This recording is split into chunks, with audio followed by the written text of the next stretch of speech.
My father erased me from the family over dessert. Not yelled, not threatened, erased. He slid a cream-colored envelope across the white tablecloth at my birthday dinner, watched me open it, and sat there smiling while I read the 2-page letter, removing me from the Caldwell trusts, the family foundation, the estate plan, and, in his words, all future business consideration. My brother Nathan lifted his phone before I reached the second paragraph. He wanted the moment, the crack in my voice, the wet eyes, the proof that the family disappointment finally understood his place. I gave him none of it. I read the letter twice, folded it cleanly along the crease, put it inside my jacket pocket. Then I looked at my father and said, "Thank you." His smile slipped.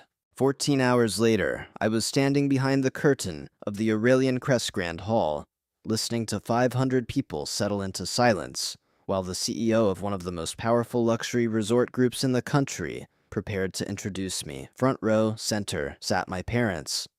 Nathan's phone was already raised. This time, he was about to record the wrong man falling apart. To understand why my father thought he could remove me like a line item from a spreadsheet, you need to understand the Caldwell family. In our house, money was not just money. It was evidence. It was vocabulary. It was the only language my father believed told the truth. Richard Caldwell built Caldwell Meridian Group from a regional development firm into a resort real estate empire with properties across the West Coast, Hawaii, and parts of Southeast Asia. He was brilliant. I can admit that. He could walk through an unfinished hotel lobby, point at 3 walls, and tell you exactly where the profit was leaking. But he also measured human worth the same way. Revenue, title, influence, access. If you could not be converted into leverage, you were decoration. My mother, Vivian Caldwell, ran the Caldwell Arts Foundation, which funded youth theater programs and public school music grants. She was photographed constantly beside children holding violins. She gave speeches about compassion with perfect lighting and better posture. At home, compassion became something quieter, thinner, and usually unavailable when I needed it. My brother Nathan was 34, 3 years older than me, and everything my father wanted reproduced. Private equity, clean suits, brutal handshake, the kind of man who remembered your weakness better than your birthday. He had started filming uncomfortable family moments years earlier, pretending it was funny, pretending everyone was too sensitive if they objected. And then there was me. Ethan Caldwell, second son, 31, Cornell hospitality graduate, operations manager at the Mariners table, making $68,000 a year in a family where my father once spent more than that renovating a guest bathroom no one used. I was not poor. I was not lazy. I was not lost. I had simply chosen an industry my family mistook for servitude. To them, I was the son who had stepped off the approved path and then refused to look ashamed enough about it. The first time I understood how completely my family could ignore reality was 8 months before the birthday dinner. It was a Friday night at the Mariners table, the kind of night where the restaurant felt less like a building and more like a machine running at full speed. Every table was seated. The bar was too deep. The kitchen printer sounded like it was fighting for its life. I was moving between the host stand and the service corridor when Alicia, our assistant manager, caught my sleeve. "Ethan," she said, low and sharp, "we have a problem." I followed her eyes to the front entrance. Hiroshi Nakamura had just walked in. I knew his face immediately. Everyone in my father's orbit knew that face. Nakamura was chairman of Nakamura Holdings, a Japanese investment group my father had been courting for almost 2 years. They were discussing a resort development partnership rumored to be worth over $180 million. He had flown into Seattle that afternoon with 2 senior executives and his daughter, who also served as his general counsel. His assistant had booked our private dining room 3 weeks earlier, except the private dining room was occupied. Alicia swallowed. The anniversary party refused to move. Their deposit cleared first. The system marked Nakamura's reservation as tentative. I looked toward the host stand. Nakamura stood perfectly still, which was worse than anger. Angry people give you something to work with. Still, people are already deciding whether you are worth another second of their time. Our general manager, Victor, was near the wine wall, frozen with one hand on his tablet. I could see him hoping someone else would become responsible, so I did. I stepped forward, bowed at the correct depth, and greeted Nakamura in Japanese. Not the stiff tourist version, not memorized phrases, real Japanese, careful and formal, learned over years because I had believed luxury hospitality in the Pacific Northwest would eventually belong to people who understood the Pacific Rim instead of merely marketing to it. I apologized without excuses. I acknowledged the failure. I told him the mistake was ours, and that if he would allow me 10 minutes, I would rebuild the evening personally. His daughter's expression changed first, then his did. I moved them to the terrace conservatory, closed it from regular service, brought in heaters, changed the lighting, and had 2 servers reset it in under 7 minutes. I went directly to the chef and rebuilt the tasting menu around the dietary notes Nakamura's assistant had sent, including the shellfish restriction Victor had somehow missed. I paired the first 2 courses with the sake from Niigata I knew would matter, because Nakamura Holdings had funded cultural preservation work there. I slowed the pacing, gave them space, checked in only when the room needed me to exist. By dessert, Nakamura was laughing with my father's development director, who had arrived halfway through the meal, looking terrified, and left looking reborn. The letter of intent was signed before midnight. 2 days later, my father heard about it, not from me, from his team. His response came back through my cousin Lauren, who had been in the office when the story was told. Good thing someone senior was there to keep it from falling apart. Someone senior. I had saved the room, the dinner, and the atmosphere that let his deal survive. But in my father's version, I was still just the man carrying plates near the people who mattered. So I let it go. I had gotten very good at letting things go. What I did not know that night was that someone else had watched the entire thing. Not my father, not Nathan, not anyone with the Caldwell name. A man named Adrian Vale had been sitting alone at a corner table near the terrace doors, finishing a late dinner after a board meeting. Adrian Vale was the CEO of Aurelian Crest Resorts, a luxury hospitality group with 29 properties across North America, Europe, and Asia. He had spent nearly 40 years building hotels where one bad hour could cost 7 figures, and one exceptional employee could protect an entire brand. 3 days after the Nakamura dinner, an email arrived in my inbox. Mr. Caldwell, I believe you are operating far below the level of your actual ability. I would appreciate a conversation about your future. I stared at it for a full minute. Then I closed my laptop and went back to work. I did not tell my family. The interviews took 3 months. 5 rounds: strategy, crisis recovery, cultural intelligence, revenue impact, leadership under pressure. Adrian asked questions my father had never asked me once. Not whether my job sounded impressive, not whether my title looked good beside the family name. He asked what I saw when a room started to break. The offer arrived in December. Director of Global Guest Experience, reporting directly to Adrian. Base salary, $310,000. Performance equity package, $650,000 over 4 years. Executive residence on the 42nd floor of Aurelian Crest, Seattle for the first year. Start date March 1st. I sat alone at my kitchen table with the offer letter open in front of me. For once, silence did not feel like rejection. It felt like proof. I called my attorney, Miles Chin. He reviewed the contract, negotiated 2 clauses, and told me, very calmly, "Ethan, sign this." So I did. On January 9th, I signed it, and I told no one. My birthday dinner was scheduled for February 28th. That should have been the first warning. My family did not usually celebrate my birthday with effort. Most years, my mother sent a text in the morning. My father had his assistant order something expensive and impersonal. And Nathan made some joke about how I was still playing restaurant at 31. But that year, Vivian called 3 times to confirm. Not texted, called. She said she wanted the family together. She said Alistair, a private dining room downtown, known for its tasting menu and its quiet celebrity clientele, had an opening. She said I should wear something appropriate. I almost laughed at that. I wore a dark navy suit I had bought myself after signing the Aurelian Crest offer. Not because they would appreciate it. They never appreciated anything unless they believed it reflected on them. I wore it because it fit, because I had paid for it, and because I wanted to walk into that room belonging to myself when I arrived. They were already seated. My father at the head of the table, my mother beside him in pearl earrings and a silver dress, Nathan across from me, phone on the table, screen down, which somehow felt more threatening than if he had already been holding it. There were extra people there too. My Aunt Caroline, my Uncle Peter, my cousin Elise, an audience. That was the second warning.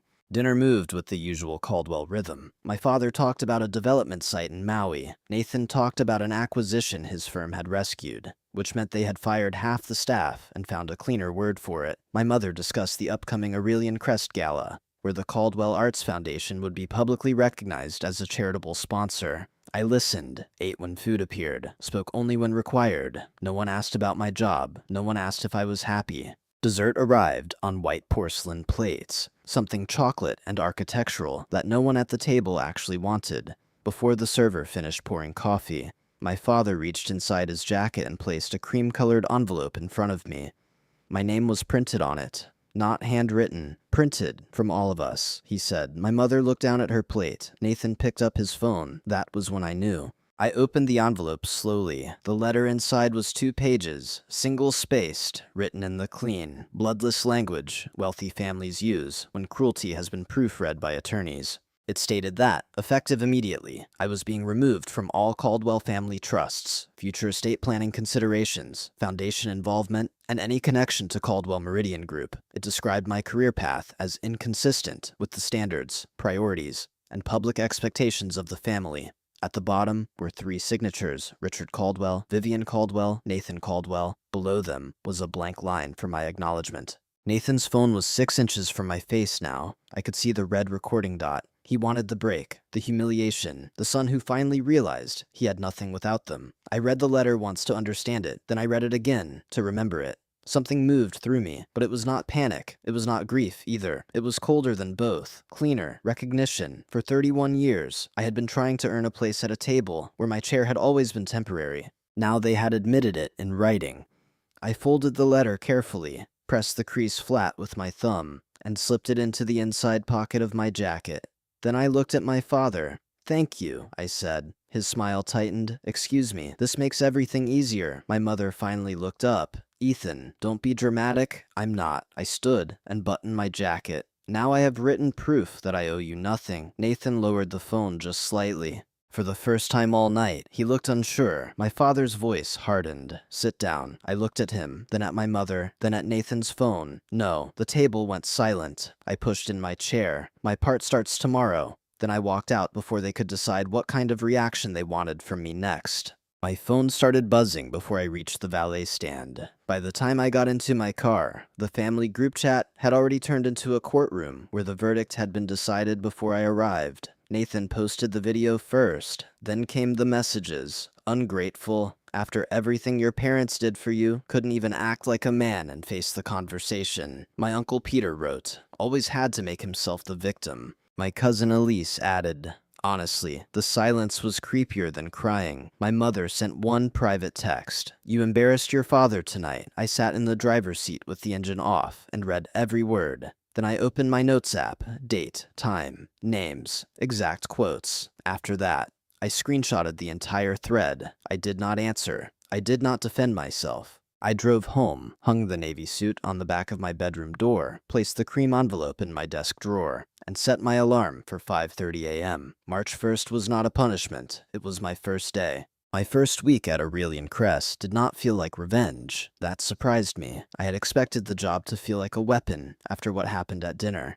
Like every glass wall and polished elevator door would reflect some version of me my family had been too blind to see. But once I stepped into the Seattle flagship at 7:10 on Monday morning, carrying a leather folder and trying not to stare too long at the lobby chandelier, the work became too real for fantasy. Aurelian Crest was bigger than anything I had touched before. 29 properties, 6 countries, thousands of employees, guest experience standards that moved from reservation systems to airport transfers, from room scent profiles to crisis recovery protocols. Nothing was small, nothing was casual. Every decision touched someone. I had a team of 12 reporting to me, an office on the 34th floor, and a schedule that made my old restaurant shifts look simple. Adrian Vale did not treat me like a rescue project. That mattered in our first one-on-one. He slid 3 operational reports across the desk and said, "I hired you because you see pressure early. Tell me where this breaks. Not prove you belong, not be grateful. Just work." So I worked. Mara Ellis, the regional director for West Coast operations, became my fastest ally. She was sharp, unsentimental, and allergic to wasted meetings. Owen Price, my executive assistant, was 27, frighteningly organized. and somehow knew which file I needed before I asked for it. For the first time in years, I was surrounded by people who did not confuse humility with weakness. By Friday, I had identified 2 guest recovery gaps across 3 properties and redesigned the escalation flow for VIP arrival failures. Adrian reviewed it, nodded once, and said, "Good, build the rollout." That was all. No applause, no family drama, no speech, just competence, recognized by competent people. I went home that night to the executive residence on the 42nd floor, looked out over the city lights, and realized something simple. I was not becoming someone new. I was finally standing somewhere that could see who I already was. Adrian told me about the gala on my 8th day. I was in his office reviewing a property recovery report from Vancouver when he closed the folder, leaned back, and said, "You know about the Aurelian Crest Annual Summit?" I knew enough. Everyone in luxury hospitality knew about it. 500 guests, black tie, CEOs, investors, development partners, travel journalists, brand strategists, and enough cameras to make every handshake feel permanent. It was not just a gala. It was a room where reputations were polished, traded, and sometimes quietly buried. That year, it was being held in the Grand Hall of our Seattle flagship, March 15th, 2 weeks after my family removed me. Then Adrian said, "Your mother's foundation is one of the charitable sponsors." I looked up. He watched my face, not intrusively, but carefully. The Caldwell Arts Foundation committed $75,000 to the education initiative attached to the event. He continued, "Vivian has been on the organizing committee since January. Your parents have front row seats. Your brother is listed as a guest at their table." For a moment, the office went very still. They were coming here, to my company, to sit in the front row of a room where they believed they belonged. Under a roof they had no idea now also belonged to me professionally. I could almost hear my mother already preparing the version of the evening she would tell later. Her foundation, her table, her access, her importance.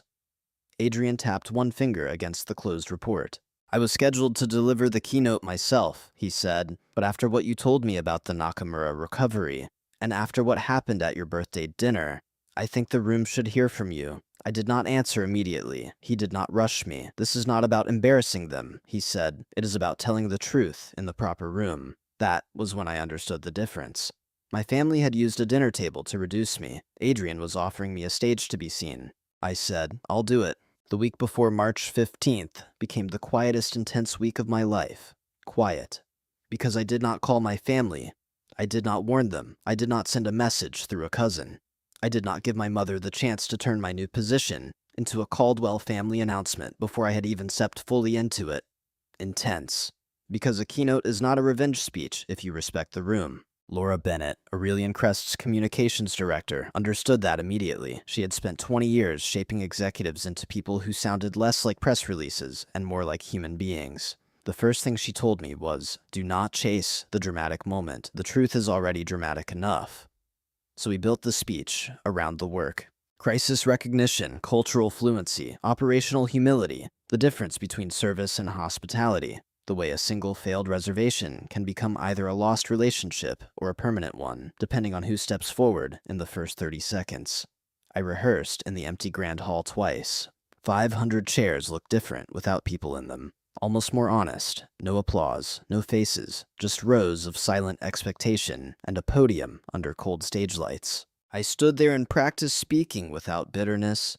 That was harder than speaking without fear. On March 14th, my attorney Miles Chen sent one more email. "Ethan, I reviewed the February 28th letter again. It may not be legally complete unless the trust amendments were executed separately. We should discuss after your event." I read it once. Then I closed the email. The legal fight could wait. Tomorrow was not about taking something from them. It was about standing where they said I never belonged. March 15th arrived with the kind of precision expensive events pretend is effortless. By 6:30 p.m., the Aurelian Crest Grand Hall had been transformed into a room designed to make powerful people feel even more powerful. Crystal fixtures threw soft light over black tablecloths. White orchids ran down the center of every table. Camera crews adjusted their angles near the back wall. Journalists moved quietly through the crowd, smiling like they were not already deciding what mattered. From the wings, I could hear everything. 500 people do not sound like a crowd at first. They sound like layers, glass touching glass, low laughter, chair legs shifting against polished wood, names being recognized, deals being softened before they became deals. I stood behind the curtain, in a black tuxedo Laura had insisted on having tailored properly,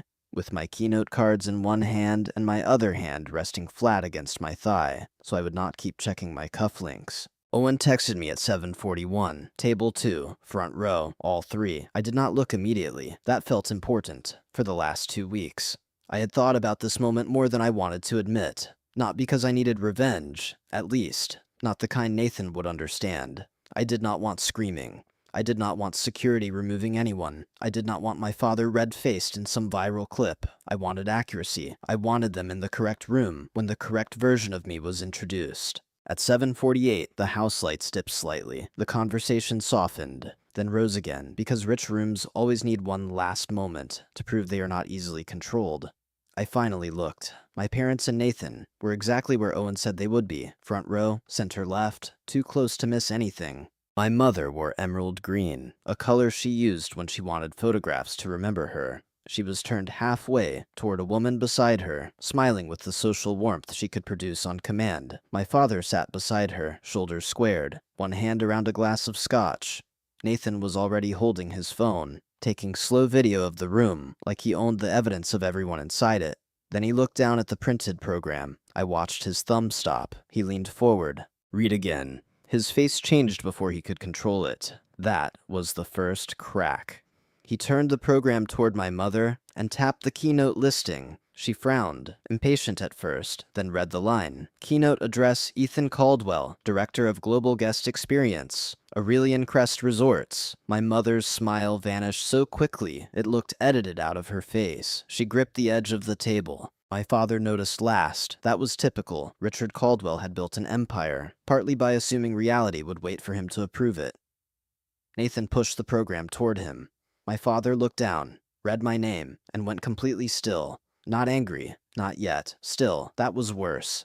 Adrian stepped onto the stage at 7:55. The applause was immediate and respectful. He had the kind of presence that did not ask a room to quiet down. It made noise feel unnecessary. He welcomed the guests, thanked the sponsors, spoke about Aurelian Crest's expansion and the future of luxury hospitality. He mentioned the charitable education initiative. My mother's table received a brief round of applause. She lifted her chin automatically, but her hand stayed clenched in her lap. Then Adrian paused. Tonight, he said, I want to begin with a story. The room settled.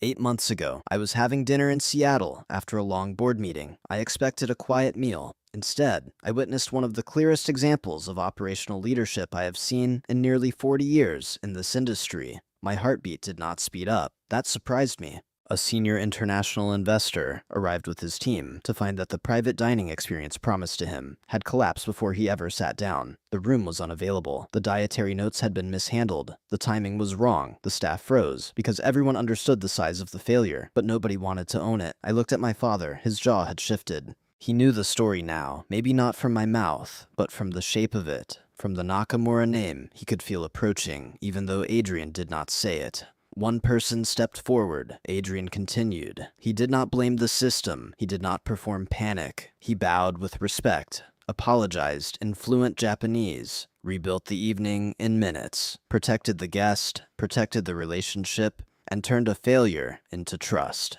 A few people at the front nodded. Hospitality people know. They know the difference between a nice story and a real save. That night helped preserve a major partnership, but more importantly, it reminded me of something this industry forgets when we become too impressed with our own titles. Authority is not always held by the person with the largest office. Sometimes authority belongs to the person who understands the room before anyone else does. My throat tightened once, only once.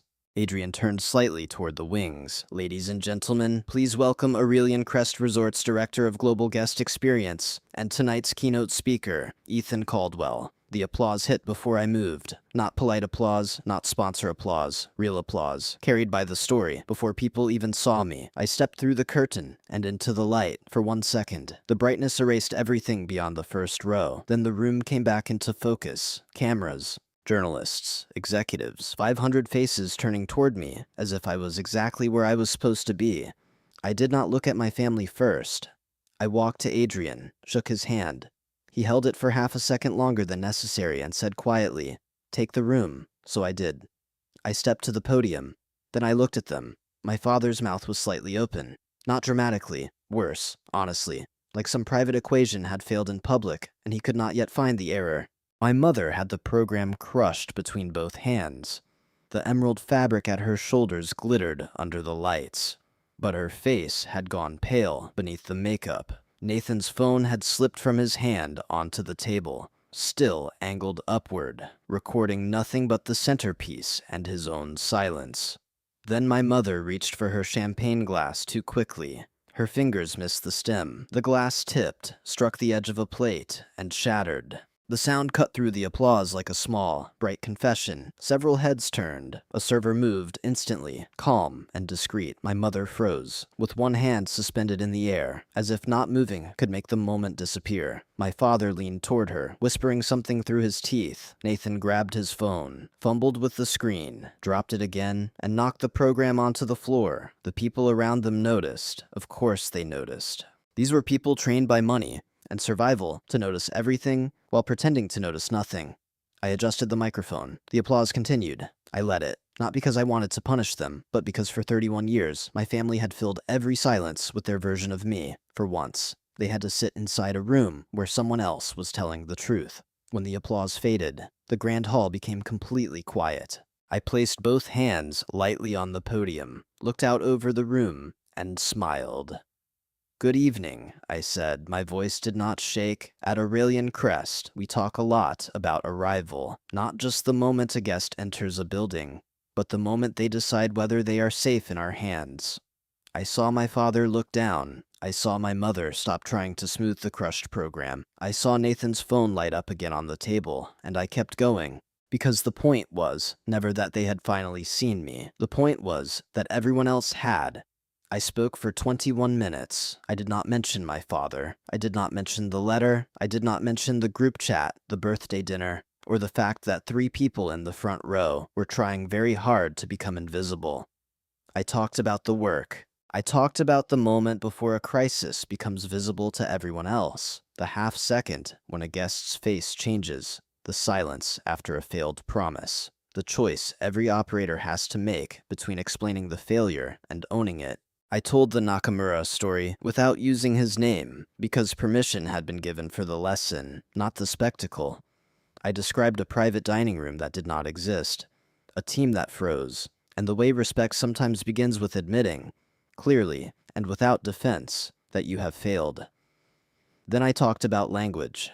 Not just Japanese, not just vocabulary, the deeper language of attention, knowing when to step forward, knowing when to disappear, knowing that luxury is not marble, lighting, or a wine list with impossible margins. Luxury is being understood before you have to ask. The room was still, so I went further. I talked about learning the floor before the boardroom, about carrying trays, calming angry guests, reading kitchens under pressure, and understanding that leadership is not proven by how far you stand above the work. It is proven by how much of the work you are willing to understand. Then I said, some people will only recognize authority when it arrives with a title. But the truth is, competence usually arrives much earlier, quietly, repeatedly, without applause. I let that sit. My mother looked down. My father did not move. Nathan's phone was glowing on the table. I finished with the only sentence that mattered. The people who fail to see your value are not always the people qualified to measure it. The applause rose slowly at first, then all at once, and for the first time in my life, I did not look toward my family to see if they approved. The second twist came from Nathan's phone. Of course it did. The same phone he had lifted at my birthday dinner, hungry for my humiliation, was still on the table during my speech. In the confusion after seeing my name in the program, he had opened the Caldwell family group chat to send something, a warning, a complaint, maybe proof. Then the introduction started. Then I walked out, and Nathan, for once in his life, forgot to control the recording. The camera stayed live. Not perfectly, not professionally. It caught the tablecloth, the flowers, half my mother's hand, then the stage, whenever Nathan grabbed it and panicked. But it was enough. 47 people in that chat watched Adrian introduce me as Director of Global Guest Experience. They heard the room applaud. They heard my speech. They saw my parents sitting front row, while the son they had mocked 2 weeks earlier stood under the lights as the keynote speaker of an industry summit they had wanted to use for social status. The messages stopped almost immediately. No jokes, no ungrateful, no couldn't even act like a man, just silence. Later, my cousin Elise told me the last visible message before the feed went quiet was from Uncle Peter. Wait, is that Ethan? Yes, it was. After the speech, the room did what powerful rooms always do after deciding someone matters. People stood closer. They shook my hand with both of theirs. They gave me cards. They said my title carefully. A journalist asked whether I would be available for a follow-up interview. 2 hotel executives I had only read about told me the Nakamura recovery was the kind of field leadership their companies struggled to teach. I thanked them. I stayed present. And eventually, I reached table 2. My family had not left. That surprised me less than it should have. Leaving would have looked like defeat. And Richard Caldwell hated looking defeated more than he hated being wrong. My mother looked up first. Her eyes were bright, but not with tears she would allow to fall. My father sat rigidly beside her. Nathan had his phone face down under one hand, like hiding it now could change what it had already done. For a moment, none of them spoke. There had been years when I would have filled that silence, explained myself, softened the moment, made their discomfort easier to survive. Not anymore. I looked at the 3 of them, nodded once, and said, "Enjoy the evening." That was all. Then I walked past them, back into the room where I belonged.